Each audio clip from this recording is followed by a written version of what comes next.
हाँ जी बेटा, अज आप पढ़ांगे ज्ञान सरोवर बुक जिहदे विच असीं पढ़ना है लेख का नाम है विद्यार्थी जीवन अते अनुशासन। सब तो पहला बेटा भूमिका जिवें आपां 4th क्लास दे विच भी कीते सी ना, उस तरह ही नुकते दिते होणगे ते उन्हां नूं अगे एक्सप्लेन करके असीं ऐसे लिखांगे। पॉइंट्स दे विच कोई भी बच्चा ऐसे नहीं लिखेगा। सब तो पहला भूमिका विच की लिखांगे, विद्यार्थियों नूं अपने जीवन विच थोड़ी मेहनत करनी पैंदी है ਤਾਂ जो वो कुछ बन सकन, अपने माता पिता ਦਾ ਨਾਂ रोशन कर सकन, जिस करके विद्यार्थी कई बार अक जाते हैं। पर बच्चों केवल यही उम्र है जिस विच असीं जिस जो भी करते हाँ उसका असर साडे पूरे जीवन ते पैंदा है। हुण भूमिका विच असीं बेटा की पढ़िया भी जीवन दे विच सानूं अपने जिहड़ा विद्यार्थी जीवन है वो एक तरह की साडी जीवन की नींह हुंदी है। ठीक है, इहदे विच सानूं बहुत ज़्यादा मेहनत करनी पैंदी है। क्यों करनी पैंदी है? तां कि असीं कुछ बन सकीए, बन के असीं अपने मापिਆਂ ਦਾ ਨਾਂ रोशन है जिहड़ा कर सकीए। ठीक है, यही उम्र है जिहदे विच असीं जो करते हैं ਉਹਦਾ असर साडी पूरी जिंदगी ਦੇ ਉੱਪਰ ਪੈਂਦਾ ਹੈਗਾ। फिर सैकेंड पॉइंट है बेटा समय ਦੇ पाबंद होना। समय ਦੇ पाबंद मतलब समय ਦੇ पक्के होना, हर काम अपना समय सिर करना। विद्यार्थियों ਨੂੰ समय ਦੇ पाबंद होना चाहिए है, क्योंकि जेकर हर काम एक सही समा निश्चित किया जाए तो कदे भी सानू किसी काम तो निराशा हासिल नहीं होगी। ठीक है, कहने का भाव की है भी विद्यार्थियों को अपना समय का पालना करनी चाहिए है, भी हर काम है जोड़ा वो सही ढंग नाल ते सही समय ते ही करना चाहिए हैगा। ठीक है, जेकर वो ऐसे तरह सही समय ते करनगे तो ये हो ही नहीं सकता भी कि उन्हों का कोई काम है जोड़ा ना बने जां उन्हों दे हत्थ निराशा लगे। चंगा सहत पढ़न की लोड़।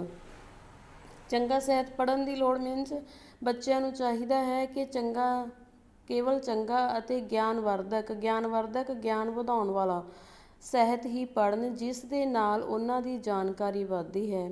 ਜਾਣੀ ਵੀ ਚੰਗਾ ਸਾਹਿਤ ਲਿਟਰੇਚਰ ਵੀ ਚੰਗੀਆਂ ਕਹਾਣੀਆਂ ਜਾਂ ਕਿਸੇ ਦੀਆਂ ਜੀਵਨੀਆਂ ਵੱਡੇ ਵੱਡੇ ਮਹਾਂਪੁਰਸ਼ਾਂ ਦੀਆਂ ਪੜ੍ਹਨੀਆਂ ਚਾਹੀਦੀਆਂ, ਜਿਨ੍ਹਾਂ ਦੇ ਨਾਲ ਸਾਡੇ ਜਾਣਕਾਰੀ ਦੇ ਵਿੱਚ ਵੀ ਵਾਧਾ ਹੁੰਦਾ ਹੈ ਅਤੇ ਗਿਆਨ ਵੀ ਵੱਧਦਾ ਹੈ ਅਤੇ ਸਾਡੇ ਮਨ ਵਿੱਚ ਚੰਗੀਆਂ ਗੱਲਾਂ ਦਾ ਵਾਸ ਹੁੰਦਾ ਹੈ। ਬੇਟਾ ਦੇਖੋ, ਜਿਹਾ ਜਿਹਾ ਅਸੀਂ ਪੜ੍ਹਾਂਗੇ ਉਹੋ ਜਿਹਾ ਹੀ ਸਾਡੇ ਮਨ ਦੇ ਉੱਤੇ ਅਸਰ ਹੋਵੇਗਾ। ਕਹਿੰਦੇ ਆ ਨਾ, ਜਿੱਦਾਂ ਜਿਹੀ ਜੀ ਕੰਪਨੀ ਹੁੰਦੀ ਹੈ ਜਾਂ ਜਿਹੀ ਜੀ ਸੰਗਤ ਵੈਸੀ ਰੰਗਤ, ਐਸੇ ਤਰ੍ਹਾਂ ਹੀ ਪੜ੍ਹਨ 'ਤੇ ਵੀ ਇਹ ਚੀਜ਼ ਲਾਗੂ ਹੁੰਦੀ ਹੈ। ਤੁਸੀਂ ਜੋ ਪੜ੍ਹੋਗੇ ਉਹੋ ਜਿਹਾ ਹੀ ਤੁਹਾਡੇ ਮਨ ਦੇ ਉੱਪਰ ਅਸਰ ਹੋਵੇਗਾ।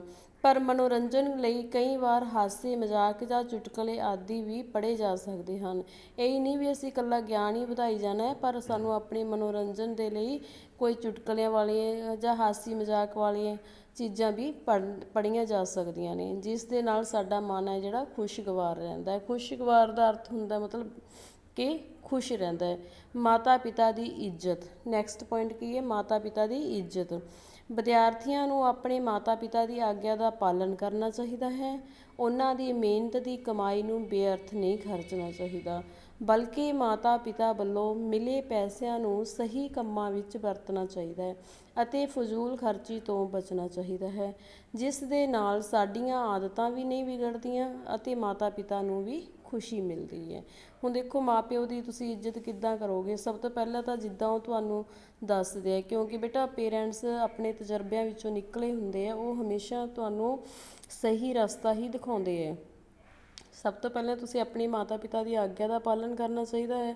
ਜੋ ਫਿਰ ਉਹ ਤੁਹਾਨੂੰ ਆਪਣੀ ਮਿਹਨਤ ਕਮਾਈ ਦੇ ਪੈਸੇ ਦਿੰਦੇ ਹੈ, ਉਹਨਾਂ ਨੂੰ ਫਾਲਤੂ ਨਹੀਂ ਖਰਚਣਾ ਚਾਹੀਦਾ, ਫਜ਼ੂਲ ਖਰਚੀ ਨਹੀਂ ਕਰਨੀ ਚਾਹੀਦੀ, ਬਲਕਿ ਉਹ ਮਿਲੇ ਹੋਏ ਪੈਸਿਆਂ ਨੂੰ ਸਹੀ ਕੰਮਾਂ ਵਿੱਚ ਜੋ ਤੁਹਾਡੀਆਂ ਲੋੜਾਂ ਨੇ ਪੂਰੀਆਂ ਕਰੋ ਜਾਂ ਹੋਰ ਕਿਸੇ ਚੰਗੇ ਕੰਮਾਂ ਦੇ ਵਿੱਚ ਲਗਾਓ। ਇਹਦੇ ਨਾਲ ਤੁਹਾਡੀਆਂ ਆਦਤਾਂ ਵੀ ਨਹੀਂ ਵਿਗੜਨਗੀਆਂ ਅਤੇ ਤੁਸੀਂ ਆਪਣੇ ਮਾਤਾ ਪਿਤਾ ਨੂੰ ਖੁਸ਼ੀ ਵੀ ਦੇ ਸਕਦੇ ਹੋ। ਠੀਕ ਹੈ, ਇੱਥੇ ਤੱਕ ਸਮਝ ਆ ਗਿਆ ਨਾ ਬੇਟਾ?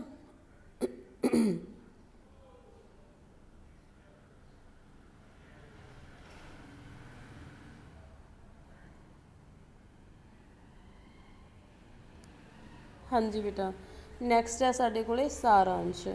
ਅੱਜ ਕੱਲ੍ਹ ਵਿਦਿਆਰਥੀ ਪੜ੍ਹਾਈ ਲਈ ਕਈ ਵਾਰੀ ਘਰੋਂ ਦੂਰ ਵੀ ਰਹਿੰਦੇ ਹਨ। ਦੂਸਰੇ ਸ਼ਹਿਰਾਂ ਵਿੱਚ ਜਾ ਕੇ ਬੱਚੇ ਆਪਣੀ ਮਰਜ਼ੀ ਦੇ ਮਾਲਕ ਬਣ ਬੈਠਦੇ ਹਨ ਅਤੇ ਕਈ ਵਾਰ ਗਲਤ ਫੈਸਲੇ ਕਰ ਬੈਠਦੇ ਹਨ। ਸਾਨੂੰ ਆਪਣੇ ਘਰ ਤੋਂ ਦੂਰ ਰਹਿ ਕੇ ਵੀ ਆਪਣੇ ਮਾਪਿਆਂ ਦੇ ਕਹਿਣੇ ਵਿੱਚ ਰਹਿਣਾ ਚਾਹੀਦਾ ਹੈ ਅਤੇ ਬੁਰਾਈ ਤੋਂ ਬਚਣਾ ਚਾਹੀਦਾ ਹੈ।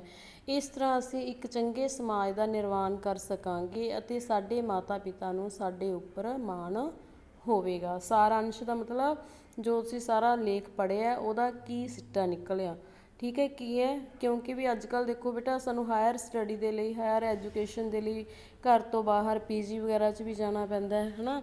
ਤਾਂ ਉੱਥੇ ਜਾ ਕੇ ਵੀ ਬੱਚੇ ਜਿਹੜੇ ਕਈ ਕਰਦੇ ਹੈ ਆਪਣੀ ਮਨਮਰਜ਼ੀ ਕਰਨ ਲੱਗ ਜਾਂਦੇ ਆ, ਪੇਰੈਂਟਸ ਦਾ ਕਹਿਣਾ ਨਹੀਂ ਮੰਨਦੇ, ਠੀਕ ਹੈ, ਅਤੇ ਕਈ ਵਾਰੀ ਗਲਤ ਫੈਸਲੇ ਕਰ ਬੈਠਦੇ ਹੈਗੇ ਜਿਨ੍ਹਾਂ ਦਾ ਉਹਨਾਂ ਨੂੰ ਨੁਕਸਾਨ ਉਠਾਉਣਾ ਪੈਂਦਾ ਹੈ। ਬੇਸ਼ੱਕ ਤੁਸੀਂ ਆਪਣੇ ਪੇਰੈਂਟਸ ਤੋਂ ਦੂਰ ਰਹਿ ਕੇ ਵੀ ਪੜ੍ਹ ਰਹੇ ਹੋ ਤਾਂ ਵੀ ਤੁਸੀਂ ਆਪਣੇ ਪੇਰੈਂਟਸ ਦੇ ਕਹਿਣੇ ਵਿੱਚ ਰਹਿਣਾ ਚਾਹੀਦਾ ਹੈ, ਠੀਕ ਹੈ, ਬੁਰਾਈ ਤੋਂ ਬਚਣਾ ਚਾਹੀਦਾ ਹੈ।